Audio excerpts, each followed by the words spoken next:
All right. So very happy to be here today with Salina Yeung of the theinacademy.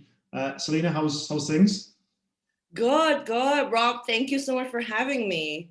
You're very welcome. It's our pleasure. So yeah, your work with LinkedIn and the theinacademy is gaining reputation and gaining steam across LinkedIn. It's been interesting to see what you've been up to. Thank you. Thank you very much. Yeah, I think it's totally unexpected, like I shared with you last time when we caught up. So I'm really excited what 2021 have been in store for the In Academy as well as myself. That's fantastic. I mean, before we jump into what's coming, could you tell us a little bit about your history and how you got sitting where you are right now today? Yeah, sure. So a little bit of my background, I used to be doing e-commerce as well as like high fashion for the longest time, actually for 8 years, and for marketing. And I worked in Hong Kong for roughly around 10 years, around that. And later, I got a great opportunity to move to the UK, and I sort of took it, and I was based there for a little bit, and then I after the magazine company I worked for in London, I find out I'm no longer really interested with journalism, so I decided to basically move away from it, and where I started, which is completely different, and I really loved it because the amount of challenge that I have. So I was actually back in Hong Kong and supporting Michelin restaurants to sort of like a guide that putting together and asking them to fill different spot in the Michelin magazine and attending their annual huge event in Macau, which is really, really exciting. And that's like some of the very exciting ideas of that. And after that, I moved to Luxembourg for my husband for a bit, and I was a little bit miserable, to be honest with you, and because with the culture and I don't speak the language, but funnily, a talent acquisitioner DM'd me one day through LinkedIn and asked me if I'm interested to like sort of like look over a team in Hong Kong, and I was like, I mean, it seems like the universe is speaking to me. So I took the opportunity and packed my bags, go back to Hong Kong.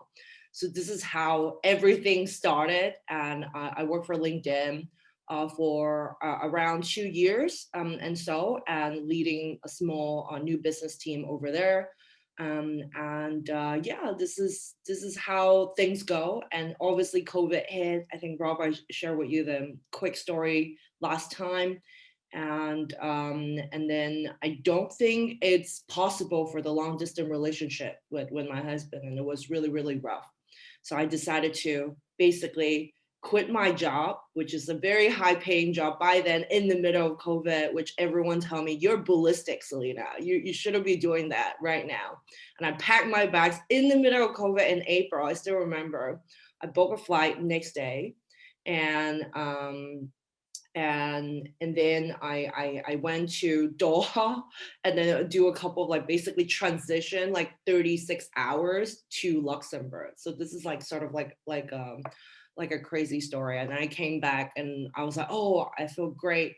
But the minute that I came back, I was like, oh my gosh, what I had done, you know? And I started blogging, and which is not even something that I like or something that I thought I'm good at, and things started to blow up in a very good way. So this is how everything started, and then the Ian Academy just started because of that, through a blog that I have clients coming to me and ask, "So what are you doing right now, Salina?" then I go around it. Yeah, a little bit of the background story. Yeah, it's amazing to hear that it started with a blog. Yeah, that's. I feel like that's quite a hopeful story for a lot of people that will be tuning into this. So, in terms of the In Academy, what do you find yourself doing on a day-to-day basis, and what kind of work does your role involve? Yeah, I think a lot involve leadership. So I really take pride on hiring the best people, I always share that I don't want culture fit here at the academy. I want cultural ed. So culture ed is where, you know, people adding a new, fresh perspective to the mix, which is very important. And I believe in collaboration and building a very diverse community within the team. So yeah, so I think that's one of the work that I do most of the time. And obviously being the face of the company marketing for the academy and our services and assisting clients. So these are a couple of things that I do. And obviously from the back end, which is the boring side of views, I help my clients, mainly executive, companies executive or entrepreneurs, to help them with LinkedIn branding, personal branding, as well as I have another team that dedicated to do B2B marketing consulting too.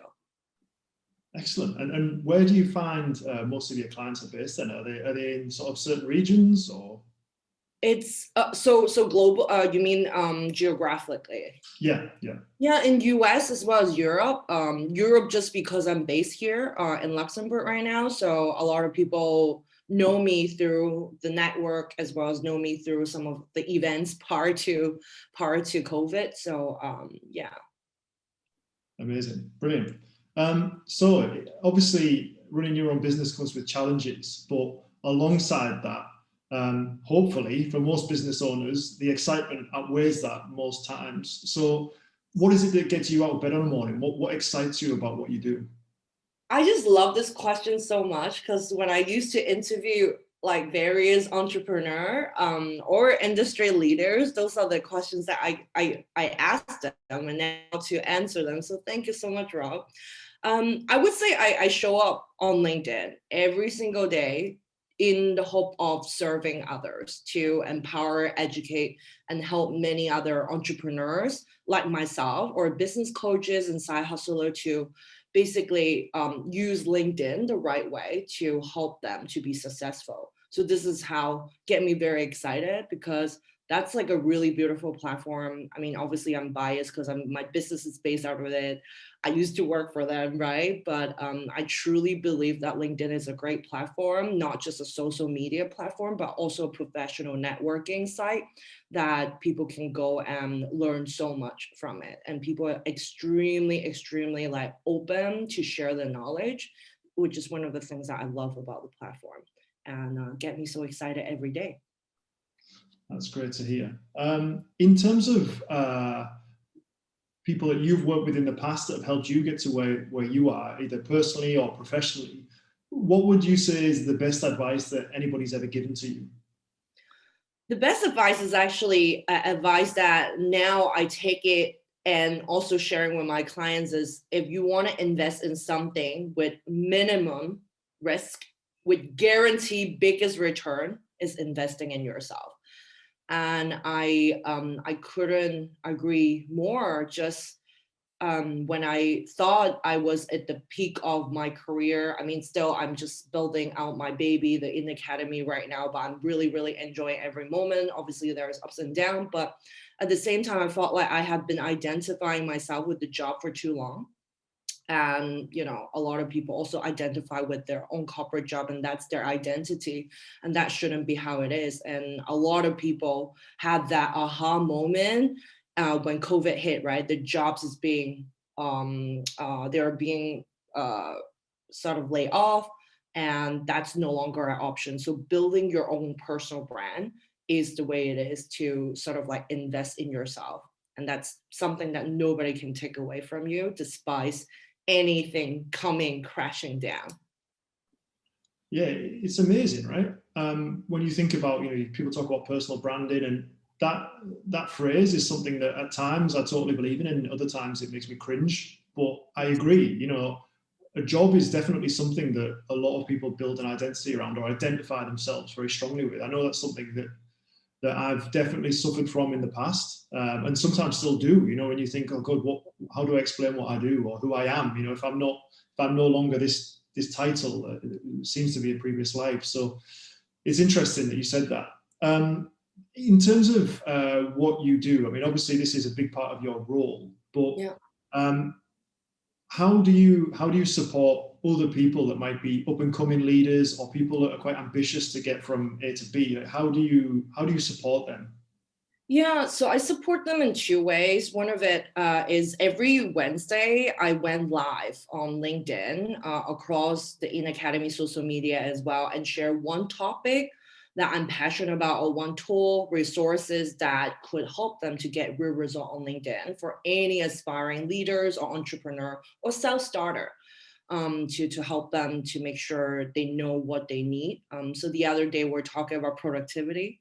And it was a really popular topic apparently, and everyone just like crazy DMing me, well, this is super helpful. And so do come and check out some of the LinkedIn live, is all on my LinkedIn feeds anyway. So this is one way of doing it. The other way, actually, I just picked it up recently. I joined a program in Canada.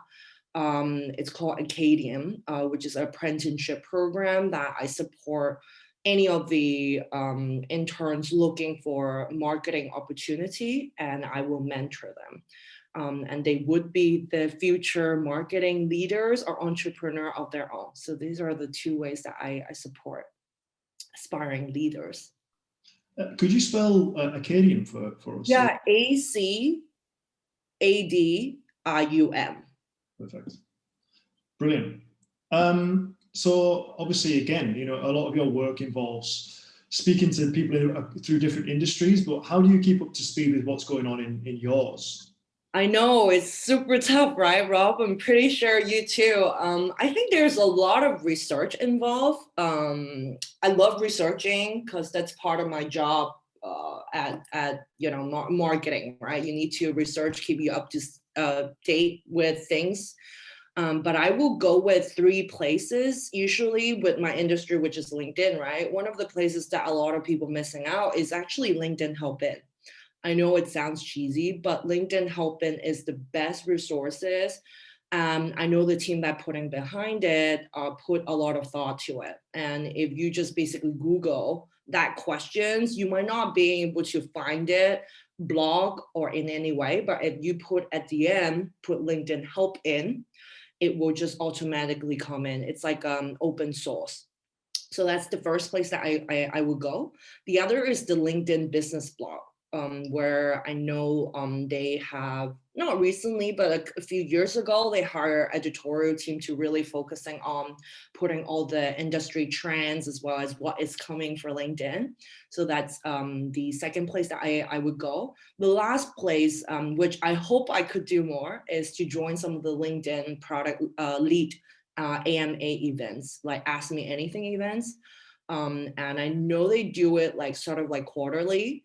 So those are great events where I can basically raise my questions and ask them what will be the upcoming sort of updates of LinkedIn or any trends that are upcoming within the sort of like professional social media industry. No surprises that everything's very, very LinkedIn focused. You're It is. That's my industry.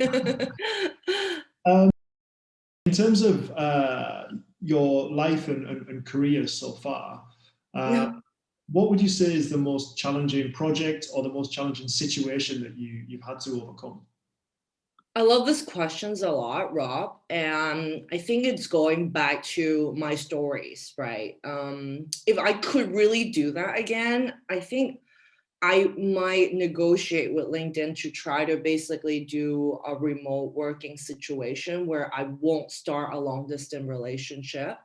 I think personally that will helps me so much. Yeah, so I think that will be the most challenging situation for me. And I also shared earlier, I felt like I identify myself too much with the company itself. I mean, in a good way, right? Because I am the brand ambassador for them. I even get appointed as one of the culture lead in Hong Kong, which I'm very, very proud of myself for that. But at the same time, I don't think I will ever get that aha moment if I do not decided to leave the company because of COVID. So I would say that's the most challenging situation. And just going back to that first one, I guess the situation there is that you were at such a long distance from your partner, and time zones obviously being a problem, and that kind of thing. Yeah, and also with COVID, right? We can't basically no longer flying next day to see each other. We used to see each other at least like every 3 months, if not 2 months, and we will stay in the U.S. because I have a pass that I can batch in San Francisco. We can meet in Singapore. We can meet in the Middle East. We also have offices in Dubai, so it's like really really easy. But with COVID, it's just no longer an option, and just make me realize how important family is, and to be with them, yeah, and truly invest time with my family, yeah. Yeah, that's what counts at the end of the day. Yes, very much. So a question we like to ask everybody that we interview, and we always get some very interesting answers to this one. I'm intrigued to find out what you'll say to this. Sure. You finish work today and step outside your office to find a lottery ticket that ends up winning $10 million. What do you do? I have to laugh with these questions because this seems too good to be true, but maybe someday it will happen to me.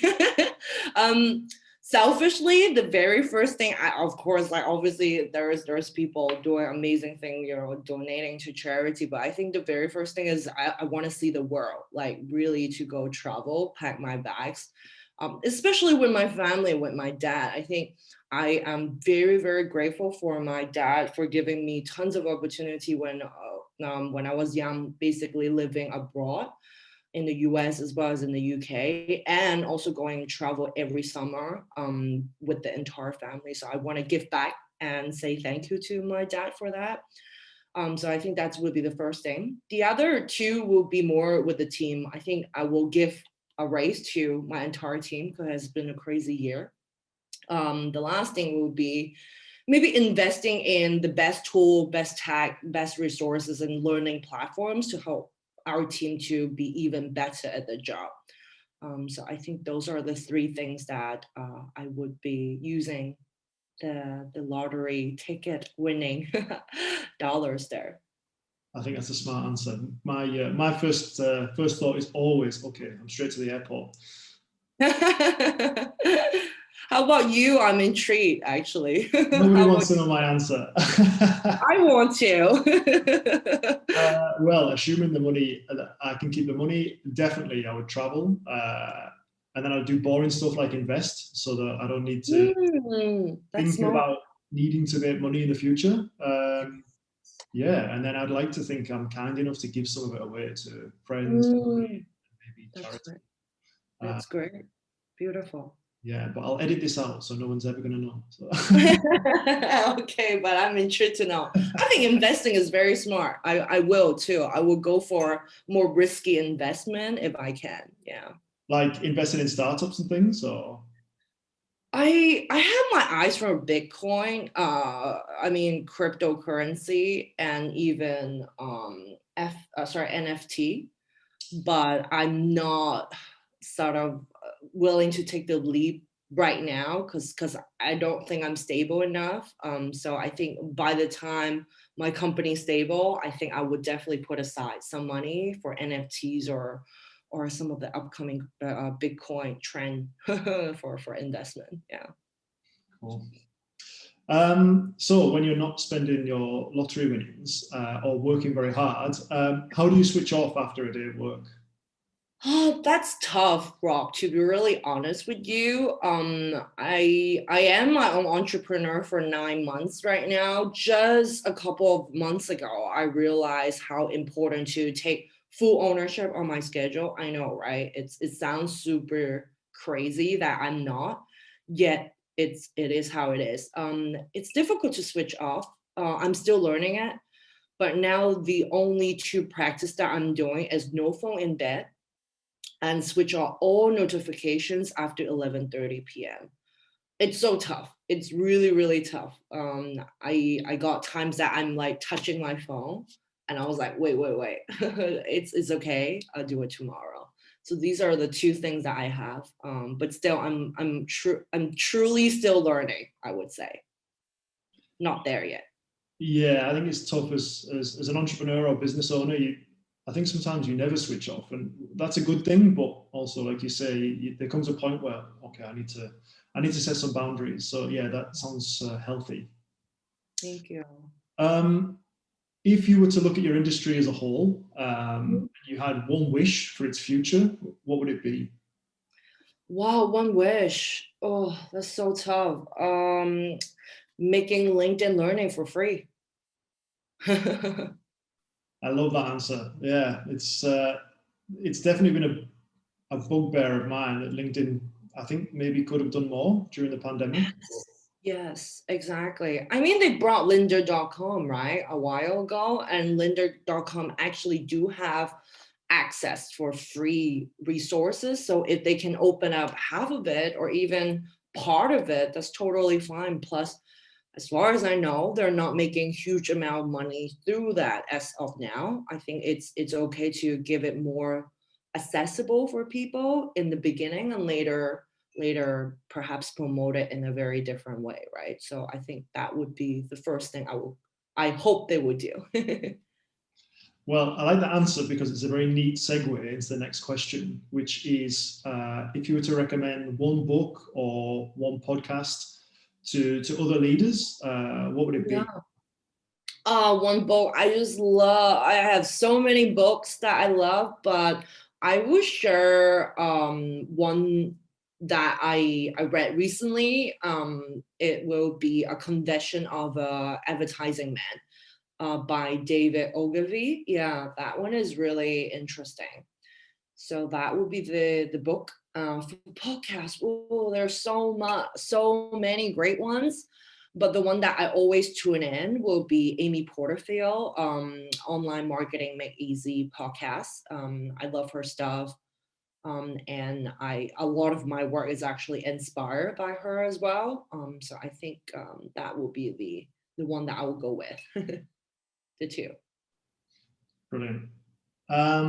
So last couple of questions that I think are important for you and for our readers especially.